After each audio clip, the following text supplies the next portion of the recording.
முக்கிய செய்திகள். ஈரான் அதிபர் மாளிகையில் இஸ்ரேல் ஏவுகணை வீச்சால் தீவிரமடையும் போர். துபாயில் அமெரிக்க தூதரகம் அருகே ட்ரோன் தாக்குதல் நடத்தி ஈரான் பதிலடி. வளைகுடா விமான நிலையங்களில் தவித்தவர்கள் சிறப்பு விமானங்கள் மூலம் மீட்பு. படிப்படியாக இயல்பு நிலைக்கு திரும்பும் சர்வதேச விமான சேவைகள். ஈரான் உச்ச தலைவர் காமேனி கொல்லப்பட்ட விவகாரத்தில் மோடி மௌனம் காப்பது ஏன்? இந்தியாவின் தெளிவற்ற வெளியுறவு கொள்கையை காட்டுவதாக ராகுல் காந்தி விமர்சனம். திமுக கூட்டணியில் இணைந்த தேமுதிகவுக்கு மாநிலங்களவை இடம் ஒதுக்கீடு. அதிமுக வேட்பாளரை முடிவு செய்ய எடப்பாடி பழனிசாமி இன்று ஆலோசனை.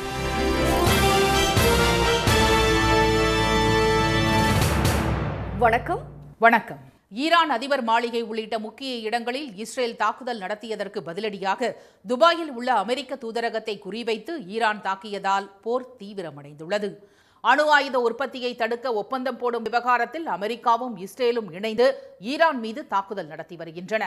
இதற்கு பதிலடியாக இஸ்ரேல் மீதும் அண்டை நாடுகளான Dubai, Kuwait, Bahrain, Saudi Arabia உள்ளிட்ட நாடுகளில் உள்ள அமெரிக்க தூதரகங்கள் மற்றும் ராணுவ தளங்கள் மீதும் ஈரான் தாக்குதல் நடத்தி வருகிறது.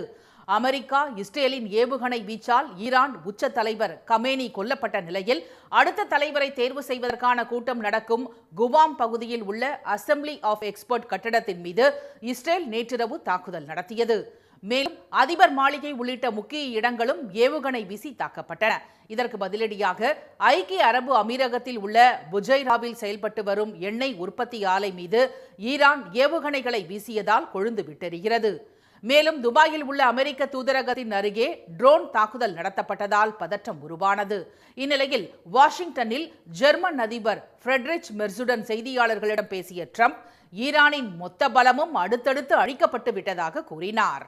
பேச்சுவார்த்தை நடத்தும் போதே தாக்குதல் நடத்த ஈரான் திட்டமிட்டிருந்ததாகவும் தாம் முந்திக் கொண்டதாகவும் ட்ரம்ப் கூறினார்.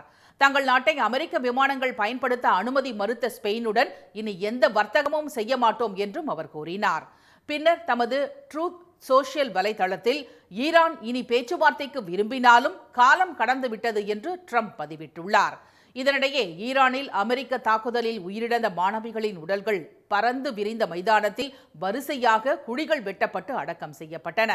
அமெரிக்காவின் தாக்குதலுக்கு உதவும் அத்தனை நாடுகளின் பொருளாதாரமும் முடக்கப்படும் என எச்சரித்துள்ள ஈரான் எண்ணெய் கப்பல்கள் அதிகம் பயன்படுத்தும் ஹோர்மஸ் நீரிணை கடல்வழி பாதையை மூடியுள்ளது. இதனால் அங்கே சென்ற 325 சரக்கு கப்பல்கள் தவித்து வருகின்றன. ஏதென்ஸ் நகரில் செய்தியாளர்களிடம் பேசிய கிரீஸ் நாட்டு கப்பல் துறை அமைச்சர் விசிலிஸ் கிக்கிலாஸ் தங்கள் நாட்டைச் சேர்ந்த 250 கப்பல்கள் ஹோர்மஸ் பகுதியில் உள்ளதாகவும் அவற்றின் ஊழியர்களுடன் தொடர்பில் இருப்பதாகவும் தெரிவித்தார். ஹோர்மஸ் நீரிணை கடல்வழி மூடப்பட்டதால் பல நாடுகளில் எண்ணெய் மற்றும் எரிவாயு தட்டுப்பாடு ஏற்படலாம் என்ற அச்சம் எழுந்துள்ளது. பிரான்ஸ் மற்றும் புறநகர் பகுதிகளில் பெட்ரோல் நிலையங்களில் நீண்ட வரிசைகள் காணப்படுகின்றன. இதனால் உலக பொருளாதார பேரழிவு ஏற்படுவதற்கு முன் இருதரப்பும் போரை நிறுத்த வேண்டும் என்று ஓமன் வலியுறுத்தியுள்ளது. எரிபொருள் தட்டுப்பாடு ஏற்படாமல் தடுக்க ஹோர்மஸ் நீரிணையை கடக்க அமெரிக்க போர்க்கப்பல்கள் உதவும் என ட்ரம்ப் அறிவித்துள்ளார். இதனிடையே இந்தியாவின் பெட்ரோலிய பொருட்களின் விநியோகம் மற்றும் இருப்பை கண்காணிக்க கட்டுப்பாட்டு மையத்தை மத்திய அரசு அமைத்துள்ளது. போரினால் எரிபொருள் தட்டுப்பாடு உருவாகாமல் தடுக்க போதுமான அளவு கச்சா எண்ணெய், பெட்ரோல், டீசல் மற்றும் விமான எரிபொருள் இருப்பில் உள்ளதாக பெட்ரோலிய அமைச்சகம் தெரிவித்துள்ளது. இந்நிலையில் இந்தியாவில் எரிபொருள் நெருக்கடி ஏற்படாமல் தடுக்க எந்த நேரமும் உதவ தயாராக இருப்பதாக ரஷ்யா அறிவித்துள்ளது. வளைகுடா நாட்டு விமான நிலையங்களில் சிக்கித் தவித்து வருபவர்களை பல்வேறு நாடுகள் சிறப்பு விமானங்கள் மூலம் மீட்டு வரும் நிலையில் சில விமான நிறுவனங்கள் மீண்டும் தங்கள் சேவைகளை தொடங்கியுள்ளன. ஈரான் மீது அமெரிக்கா, இஸ்ரேல் இணைந்து கூட்டு தாக்குதல் நடத்தியதில் அந்நாட்டின் உச்ச தலைவர் கமேனி, அமைச்சர், ராணுவ தளபதி உள்ளிட்டோர் உயிரிழந்தனர். இதற்கு பதிலடியாக அருகே இருக்கும் வளைகுடா நாடுகளில் உள்ள அமெரிக்க தளங்களை குறிவைத்து ஈரான் ஏவுகணைகளை வீசி வருகிறது. இதனால் அந்நாடுகளின் வான்வெளிகள் மூடப்பட்டன. இதனால் கடந்த பிப்ரவரி 28 முதல் Dubai, Saudi Arabia, Abu Dhabi, Sharjah, Qatar, Kuwait, Muscat உள்ளிட்ட நாடுகளில் விமான சேவைகள் முடங்கின. ஐரோப்பிய நாடுகளுக்கு செல்லும் பிரதான வழித்தடமாக இந்நாடுகள் இருப்பதால் சர்வதேச போக்குவரத்து பாதிக்கப்பட்டு குவைத் உள்ளிட்ட பல்வேறு விமான நிலையங்களில் ஏராளமான பயணிகள் சிக்கித் தவித்தனர். விமான நிறுவனங்கள் மாற்று பயண ஏற்பாடுகளை செய்து கொடுத்தாலும் அவர்கள் அதனை பயன்படுத்த முடியாத நிலை நீடிப்பதாக தென்கொரியாவில் இருந்து சுற்றுலா வந்துவிட்டு திரும்ப முடியாமல் துபாயில் தவித்த பயணி தெரிவித்தார். ஐக்கிய அமீரகத்தின் துபாய், அபுதாபி நகரங்களில் இருந்து விமான சேவை படிப்படியாக தொடங்கியுள்ளது. இதையடுத்து லண்டன் ஹீத்ரோ விமான நிலையத்தை வந்தடைந்த பயணி ஒருவர் துபாய் ஹோட்டலில் தங்கியிருந்த போது வானில் இருந்து வெடிமருந்து துகள்கள் காற்றில் பறந்து விழுந்ததாக கூறினார். இதுபோன்ற ஒரு பயங்கரமான அனுபவத்தை தாம் அனுபவித்தது இல்லை என்றும் அவர் கூறினார். ஜெருசலேம் நகருக்கு சுற்றுலா சென்று திரும்ப முடியாமல் தவித்த பிரெஞ்சு நாட்டினர் பலர் பத்திரமாக சொந்த நாடு திரும்பியவுடன் நிம்மதி பெருமூச்சு விட்டனர். போருக்கு நடுவில் பாதுகாப்பாக திரும்பியிருந்தாலும் விமான டிக்கெட்டுகளின் விலை திடீர் என்று உயர்த்தப்பட்டதாக அவர்கள் குற்றம் சாட்டினர். மத்திய கிழக்கு நாடுகளில் குறிப்பாக அமீரகத்தில் சிக்கியிருந்த ஜெர்மனியைச் சேர்ந்த ஏராளமானோர் சிறப்பு விமானம் மூலம் பத்திரமாக அழைத்து வரப்பட்டனர். எனினும் மீட்பு விமானங்களில் பல இருக்கைகள் காலியாக இருந்ததாகவும் பலருக்கு பயன்படாமல் மீட்பு பணி நடந்ததாகவும் அவர்கள் குமுறலுடன் தெரிவித்தனர். எத்தனை குளறுபடிகள், மன உளைச்சல்கள் இருந்தாலும் சதா குண்டுவெடிப்பு சத்தம் கேட்கும் இடத்தில் தூக்கமின்றி தவித்து வந்த நிலைமையில் இருந்து மீண்டு பாதுகாப்பாக சொந்த நாடு திரும்பியது பலரை நிம்மதியடைய வைத்துள்ளது. இதனிடையே அமீரகத்தில் தவித்துக் கொண்டிருக்கும் விமான பயணிகளுக்கு உதவும் வகையில் எத்தியாட் ஏர்வேஸ் நிறுவனம் அபுதாபியில் இருந்து இந்தியாவிற்கு மீட்பு விமானங்களை இயக்க தொடங்கியுள்ளது. இந்திய விமான நிறுவனங்களான ஏர் இந்தியா, இண்டிகோ விமானங்களும் மஸ்கட், ஓமன், ஜெட்டா பகுதியில் இருந்து தவித்து வரும் பயணிகளுக்கு உதவும் வகையில் தங்கள் விமான சேவையை படிப்படியாக தொடங்கியுள்ளன. ஈரான் உச்ச தலைவர் காமேனி படுகொலை செய்யப்பட்ட விவகாரத்தில் மத்திய அரசு மௌனம் காப்பது ஏன் என கேள்வி எழுப்பியுள்ள எதிர்க்கட்சித் தலைவர் திரு ராகுல் காந்தி, இந்த விவகாரத்தில் இந்தியாவின் நிலை என்ன என்பதை பிரதமர் திரு மோடி தெளிவுபடுத்த வேண்டும் என வலியுறுத்தியுள்ளார். இந்த போர் வளைகுடா நாடுகளில் வசிக்கும் இந்தியர்களின் பாதுகாப்பை கேள்விக்குறியாக்கி இருப்பதாக எக்ஸ் தளத்தில் பகிர்ந்துள்ள அவர், கமேனி படுகொலையை திரு மோடி ஆதரிக்கிறாரா என்றும் வினவியுள்ளார். ஒரு நாட்டின் தலைவர் அரசியல் ரீதியாக படுகொலை செய்யப்பட்டிருக்கும் போது அதை பற்றி எதுவும் கூறாமல் மத்திய அரசு மௌனம் காப்பது உலக நாடுகளிடையே இந்தியாவை தனிமைப்படுத்தி இருப்பதாகவும் திரு ராகுல் காந்தி சுட்டிக்காட்டியுள்ளார். ஈரான் மீதான போர் விவகாரம் மத்திய அரசின் தெளிவற்ற வெளியுறவு கொள்கையை வெளிச்சம் போட்டு காட்டியிருப்பதாக தெரிவித்துள்ள அவர், அமெரிக்காவும் இஸ்ரேலும் சர்வதேச சட்டங்களை கடைபிடிக்க வேண்டும் என்று சொல்வதற்கு கூட திரு மோடிக்கு தைரியம் இல்லையா என வினவியுள்ளார். ஈரான் விவகாரத்தில் மத்திய அரசு மௌனம் கலைக்க வேண்டிய நேரம் வந்தாகிவிட்டது என்றும் திரு ராகுல் காந்தி கூறியுள்ளார். முன்னதாக காமேனி படுகொலை செய்யப்பட்ட விவகாரத்தில் மத்திய அரசு மௌனம் காப்பது நடுநிலை அல்ல என்று காங்கிரஸ் மூத்த தலைவர் திருமதி சோனியா காந்தி விமர்சித்திருந்தது குறிப்பிடத்தக்கது. ஆங்கில நாளிதழ் ஒன்றில் இதனை பதிவு செய்துள்ள அவர், பிரதமரின் மௌனம் பொறுப்பை துறப்பதற்கு சமம் என்று விமர்சித்துள்ளார். அமெரிக்காவும் இஸ்ரேலும் இணைந்து தொடங்கி வைத்த தாக்குதல்களை பற்றி குறிப்பிடாமல் ஈரான் மேற்கொண்ட பதிலடி தாக்குதலை மட்டுமே பிரதமர் திரு மோடி கண்டித்திருப்பதாக தெரிவித்துள்ள அவர், இந்த சூழலில் மௌனம் நடுநிலையல்ல என்றும் உலகின் மிகப்பெரிய ஜனநாயக நாடான இந்தியா கொள்கை அளவிலான எதிர்ப்பை வெளிப்படுத்தாவிட்டால் சர்வதேச நெறிமுறைகள் சீரழிவதை அது எளிதாக்கும் என்றும் கூறியிருந்தார். சர்வதேச ஒழுங்கு சீர்குலைந்துள்ள இந்த நிலையில் மௌனம் என்பது பொறுப்பை துறப்பதாகும் என்று கண்டனம் தெரிவித்துள்ள திருமதி சோனியா காந்தி, இந்த விவகாரத்தில் இந்தியா தனது நிலைப்பாட்டை தெளிவாக வெளிப்படுத்த வேண்டும் என்றும் வலியுறுத்தியிருந்தார். திமுக கூட்டணியில் தேமுதிகவுக்கு ஒரு மாநிலங்களவை இடம் ஒதுக்கீடு செய்யப்பட்டு ஒப்பந்தம் கையெழுத்தாகியுள்ளது. கடந்த 2024ஆம் ஆண்டு மக்களவைத் தேர்தலில் அதிமுகவுடன் தேமுதிக கூட்டணி அமைத்தது. மாநிலங்களவை எம்பி பதவி தருவதாக எடப்பாடி திரு பழனிசாமி உறுதியளித்திருந்தார். ஆனால் அப்படி எந்த உறுதியும் தாம் அளிக்கவில்லை என திரு பழனிசாமி மறுத்ததால் கூட்டணி உடைந்தது. பின்னர் தனித்து களம் கண்டு வந்த தேமுதிக இந்த தேர்தலில் திமுக கூட்டணியில் இணைந்தது. இந்நிலையில் அக்கட்சியின் பொருளாளர் திரு சுதீஷ் முதலமைச்சர் திரு மு.க. ஸ்டாலினை நேற்று அண்ணா அறிவாலயத்தில் சந்தித்தார். அப்போது அக்கட்சிக்கு ஒரு மாநிலங்களவை எம்பி பதவியை வழங்குவதற்கான ஒப்பந்தம் இறுதி செய்யப்பட்டு திரு ஸ்டாலினும் திரு சுதீஷும் கையெழுத்திட்டனர். பின்னர் செய்தியாளர்களை சந்தித்த திரு சுதீஷ், தேமுதிக சார்பில் எம்பி தேர்தலில் போட்டியிடப் போகும் வேட்பாளர் யார் என்பதை திருமதி பிரேமலதா அறிவிப்பார் என்று தெரிவித்தார். திமுகவில் தேமுதிகவுக்கு சீட்டு ஒதுக்கியிருக்காங்க.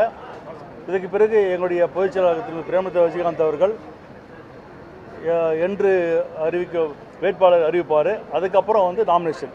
இப்போ முதல்ல இப்போ ராஜ்யசபா பேசி கொடுத்துருக்காங்க. இன்னும் ஒரு வாரத்தில் எத்தனை சட்டமன்ற தொகுதி, எந்தெந்த தொகுதி என்று பின்னாடி ஒரு வாரத்தில் அடுத்த கட்டத்தில் பேசப்படும். இதன் மூலம் தேமுதிகவின் 15 ஆண்டு கால கனவு நிறைவேறியுள்ளது. இதனிடையே அதிமுக சார்பில் மாநிலங்களவை எம்பி பதவிக்கு களமிறங்க போகும் வேட்பாளர் யார் என்பது குறித்து முடிவு செய்ய அக்கட்சியின் மாவட்ட செயலாளர்கள் கூட்டம் சென்னையில் இன்று நடைபெறுகிறது. அப்போது அதிமுக சார்பில் யாரை நிறுத்துவது என்றும் அதிமுக சார்பில் 2 உறுப்பினர்களை தேர்வு செய்யலாம் என்று உள்ள நிலையில் மூத்த உறுப்பினர் திரு தம்பிதுரையே மீண்டும் தேர்வு செய்யப்படலாம் என்றும் அக்கட்சி வட்டாரங்கள் தெரிவிக்கின்றன. மற்றொரு இடத்தை பாமக தலைவர் திரு அன்புமணிக்கு வழங்க அதிமுக தலைமை தீர்மானித்திருப்பதாகவும் தெரிகிறது. வேட்புமனு தாக்கல் செய்ய நாளை கடைசி நாள் என்பது குறிப்பிடத்தக்கது. இதனிடையே திமுக கூட்டணியில்தான் காங்கிரஸ் உள்ளதாக தெரிவித்த அக்கட்சியின் செய்தி தொடர்பாளர் திரு TKS இளங்கோவன் தொகுதி பங்கீடு குறித்த பேச்சுவார்த்தைக்கு இன்று மீண்டும் வருமாறு அக்கட்சிக்கு அழைப்பு விடுக்கப்பட்டுள்ளதாக தெரிவித்துள்ளார். மாநில அதிகாரம் தொடர்பாக தமிழ்நாடு முதலமைச்சர் திரு மு.க.ஸ்டாலின் எடுக்கும் அனைத்து முயற்சிகளுக்கும் கர்நாடகா முழு ஆதரவு அளிக்கும் என்று அம்மாநில முதலமைச்சர் திரு சித்தராமையா தெரிவித்துள்ள நிலையில் அவருக்கு திரு ஸ்டாலின் நன்றி கூறியுள்ளார்.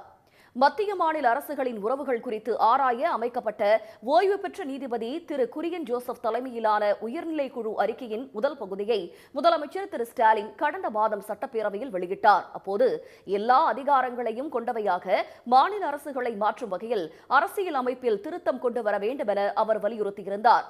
இந்நிலையில் மாநிலங்களுக்கான அதிகாரம் தொடர்பாக தமிழ்நாடு முதலமைச்சர் திரு மு.க.ஸ்டாலின் எடுக்கும் அனைத்து முயற்சிகளுக்கும் கர்நாடகா முழு ஆதரவு அளிக்கும் என்று அம்மாநில முதலமைச்சர் திரு சித்தராமையா தெரிவித்துள்ளார்.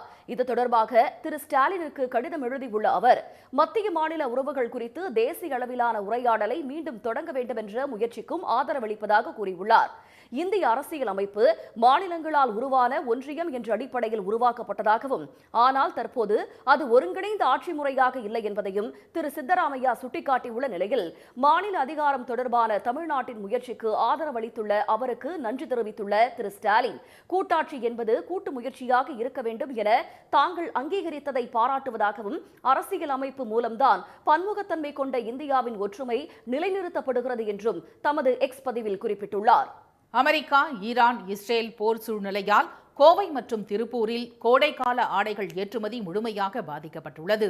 தமிழ்நாட்டின் தொழில் நகரமான கோவையிலிருந்து ஜவுளி ரகங்கள், வெட் கிரைண்டர்கள், மோட்டார் பம்ப் உள்ளிட்ட பொருட்கள் குவைத், சவுதி அரேபியா, ஷார்ஜா உள்ளிட்ட வளைகுடா நாடுகளுக்கு ஏற்றுமதி செய்யப்பட்டு வருகிறது. $37 பில்லியன் அளவுள்ள ஜவுளி மற்றும் அமெரிக்கா உள்ளிட்ட வெளிநாடுகளுக்கான ஏற்றுமதி கப்பல்களும் வளைகுடா நாடுகள் வழியாக செல்கின்றன. இந்நிலையில் ஈரான், அமெரிக்கா, இஸ்ரேல் இடையே போர் தொடங்கி நடைபெற்று வருவதால் பல நாட்டு விமானங்களின் போக்குவரத்து நிறுத்தி வைக்கப்பட்டுள்ளது. துறைமுகங்களில் கப்பல் போக்குவரத்து முடங்கியுள்ளது.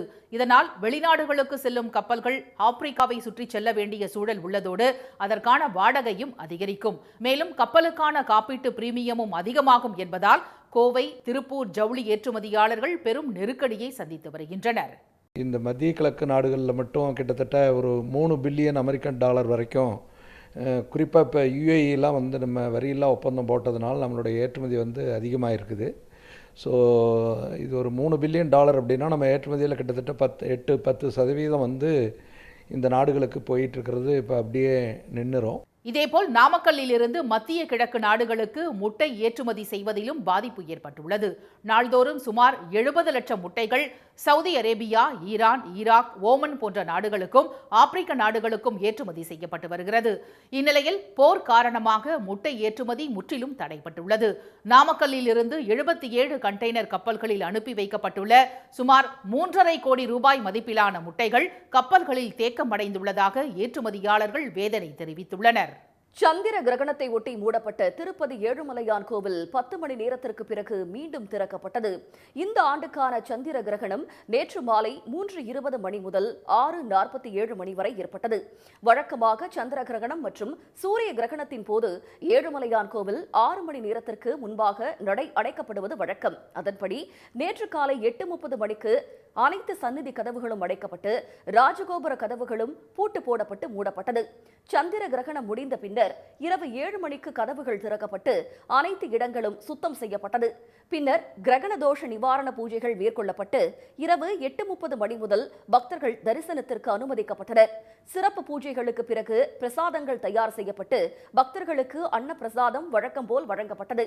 ஈரோடு மாவட்டம் சத்தியமங்கலம் அருகே சாலையோரம் மரத்தில் சிறுத்தை புலி ஒன்று தாவி குதித்து விளையாடுவதை வாகன ஓட்டிகள் சிலர் ஆர்வத்துடன் படம் பிடித்து ரசித்தனர். சத்தியமங்கலம் புலிகள் காப்பகத்தில் யானை, கரடி, சிறுத்தை புலி என ஏராளமான வனவிலங்குகள் உள்ளன. இந்நிலையில் ஆசனூரிலிருந்து கேர்மாளம் செல்லும் வனச்சாலையில் சிறுத்தை புலி ஒன்று சாலையோரம் மரத்தில் ஏறி தாவி குதித்து விளையாடியது. இதனை அந்த வழியாக சென்ற சில வாகன ஓட்டிகள் படம் எடுத்து சமூக வலைதளத்தில் பகிர்ந்து வருகின்றனர். மலை கிராமத்தை ஒட்டிய பகுதிகளில் சிறுத்தை புலி நடமாட்டம் உள்ளதால் இரவு நேரங்களில் தேவையின்றி யாரும் வனச்சாலை வழியாக தனியாக செல்ல வேண்டாம் என வனத்துறை எச்சரித்துள்ளது.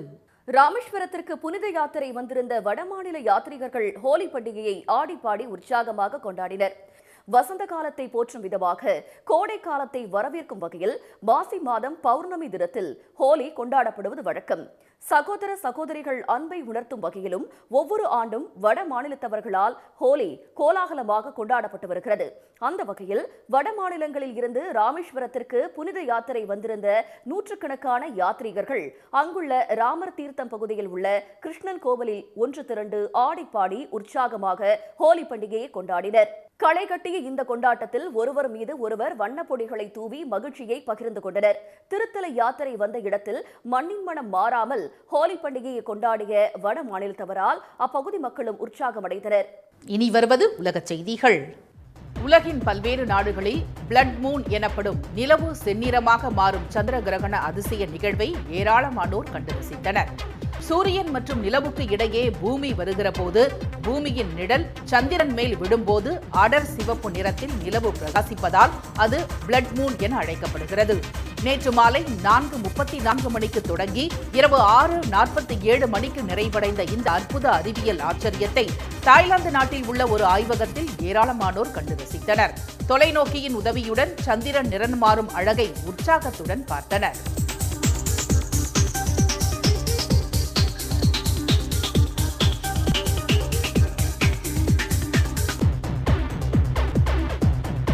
மெக்சிகோ நாட்டில் அதிகாலையில் செந்நிலவின் வசீகரம் பார்வையாளர்களை ஈர்த்தது.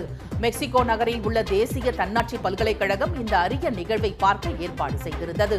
பிலிப்பைன்ஸின் மணிலா நகரில் பிளட் மூன் மாற்றத்தை பொதுமக்கள் ஏராளமானோர் பார்த்து ரசித்தனர்.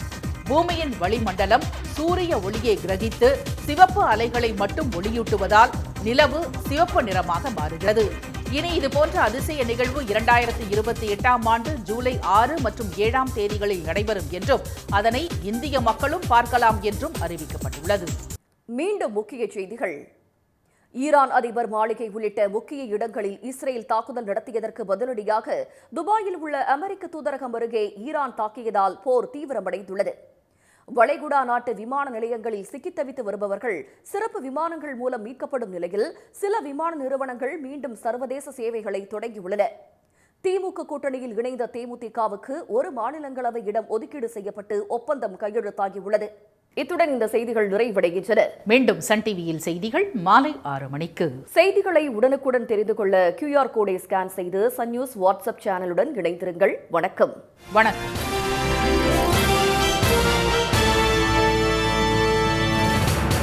உடனுக்குடன் செய்திகளை தெரிந்து கொள்ள சன் நியூஸ் பெல் ஐகானை கிளிக் பண்ணுங்க.